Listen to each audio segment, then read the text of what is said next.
দেখো, ধৈর্যের একটা সীমা আছে, কখনো সীমা লঙ্ঘন করবা না। এতদিন তো টুম্পা ভাবির পেছনে ছিলে, এখন আবার সীমা আসলো কোথা থেকে? আচ্ছা, এত সন্দেহ কেন করো? তুমি কি আমারে শান্তিতে থাকতে দিবা না? জাউরাটা আমারে তো খাইছে, এখন দেখি আবার শান্তির সাথেও থাকতে চায়। हम इसका पति है, हमको सिर्फ फांसी का सजा। হ্যালো।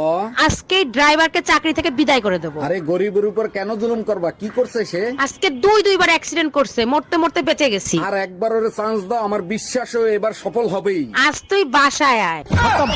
শোনো, তোমার রিপোর্ট আসছে, তোমার একটা কিডনি নষ্ট হয়ে গেছে, ওটা ফেলে দিতে হবে।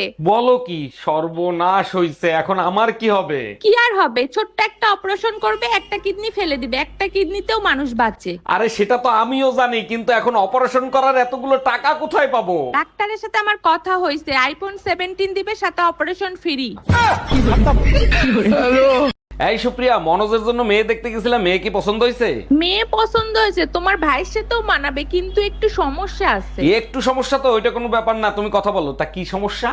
দেখলে বোঝা যায় না, তবে কথা বললে বোঝা যায় মেয়ের মাথায় একটু সিট আছে। আরে এইটা কোনো সমস্যা হলো? 25 বছর ধরে আমিও তো পাগল নিয়ে সংসার করতেছি।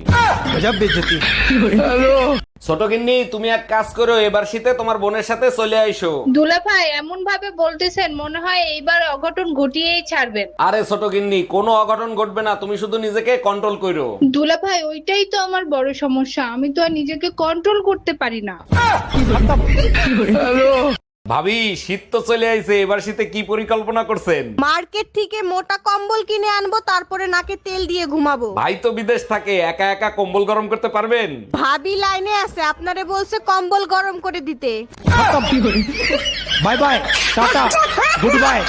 এই জানো, কাল রাতে স্বপ্ন দেখছি কি তুমি আর আমি পাহাড়ে ঘুরতে গেছি। বলো কি, তাই নাকি? আমিও তো একই স্বপ্ন দেখছি, তোমারে নিয়ে পাহাড়ে ঘুরতে গেছি। আরো দেখছি পাহাড়ি ফুলের সাথে সেলফি তুলছি, আর তুমি আর কি দেখলা? আর বইলো না, ঘুম ভেঙে গেছিল, ধাক্কা দেওয়ার পরে কি হয়েছে দেখতে পাই নাই। আজকে তোর বাপের রেজাল্ট দেখাবো, সেই এর বিচার করবে। আরে মেয়েরে বকাবকি করতেছো কেন? এবার রেজাল্ট খারাপ হয়েছে, পরের বার রেজাল্ট ভালো হবে। ঠিক আছে মা, যাও তুমি।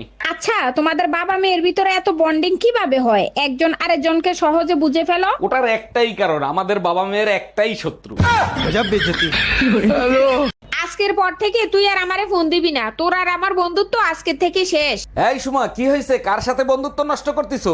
আমার বান্ধবী ছোটবেলায় আমার সাইকেল চালাইতে চালাইতে ভাঙি ফেলাইছে, ওর গাড়িটা আজকে একটু চালাতে চাইছি, তাই দিল না। তোমার বান্ধবী তো অনেক ছোট লোক, কি গাড়ি চালায় বলো, এক্ষুনি কিনে নিয়ে আসি। রেলগাড়ি।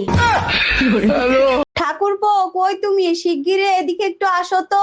ভাবি, শীতের ভিতর ডাকাডাকি করবেন না, এমনিতেই কম্বল গরম হয় না। কি হয়েছে বলেন? তোমার ভাইরে গিয়ে বলো তাড়াতাড়ি ঘরে আসতে, আমার অনেক শীত লাগতেছে। শীত বেশি লাগলে হিটার চালান, বাইরে রাখার কি দরকার? এই শীত হিটারে যাবে না, তোমার ভাইরেই লাগবে, তুমি বুঝবা না, তুমি তো রারা।